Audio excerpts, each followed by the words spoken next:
Hi, I'm Pastor David with Declaration Church, and recently, as I'm recording this, in fact, today, I believe, the brand new iPhone is being released. And I'm thinking actually about upgrading because it's been over 3 years now since I last upgraded my phone. I like to wait a while. I like to let them really kind of work through some things, get some new features on there that really make it worthwhile when I upgrade. But the reality is, in our world, what we're really used to is something called planned obsolescence.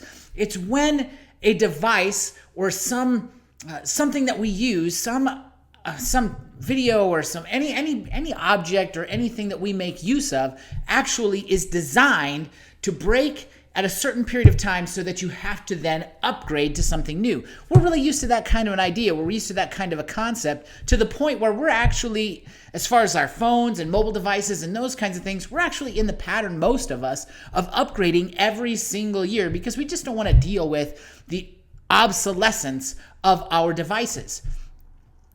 And yet, what's really important and something that actually matters a lot is endurance. And when I think about endurance, one of the things I'm thinking of is, we've got some weeds and things that we're fighting here at our gathering place.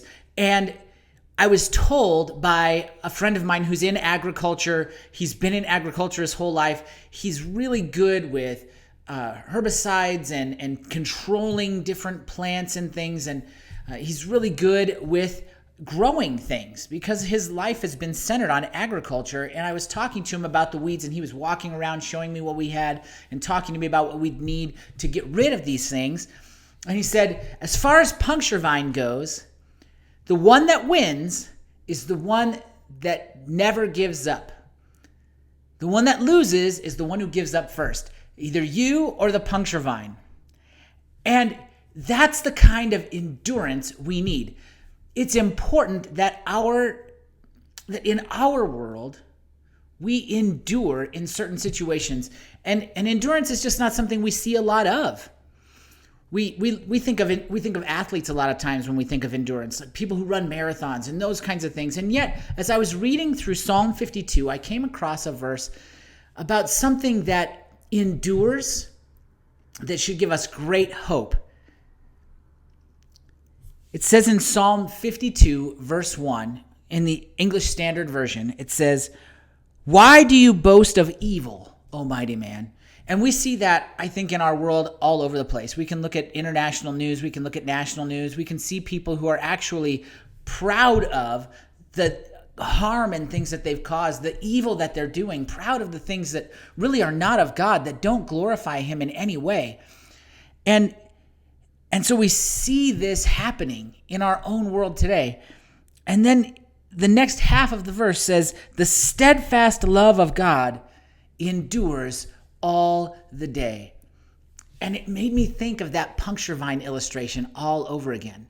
There is evil in the world, and there are things going on around us that are not of God, and they're not godly, and they're not what he wants to be happening in the world around us and in our lives. But the world we live in is one that is a fallen world. We've all made mistakes. We've all committed sins, and that's affecting the world around us in ways that we don't even understand. But the hope that we have is that evil will eventually be completely overcome and eradicated because the steadfast love of God endures. It will never fail. It will never go away. It will never die off. The steadfast love of God will last going forward throughout the entirety of eternity. And it will overcome evil. Evil will eventually wear out, die off, and be defeated. But the steadfast love of the Lord never will. And it reminds me of 1 Corinthians 13. It's actually known by a lot of people as the love chapter. And Paul, the apostle, writes, "Love is patient and kind. Love does not envy or boast. It is not arrogant or rude. It does not insist on its own way. It is not irritable or resentful. It does not rejoice at wrongdoing, but rejoices with the truth." Love bears all things, believes all things, hopes all things, endures all things. And then the start of verse 8 says, love never ends. And in other translations, another way to translate that would be love never fails. Love never ends. It will ultimately triumph in the end, and that should bring us great hope.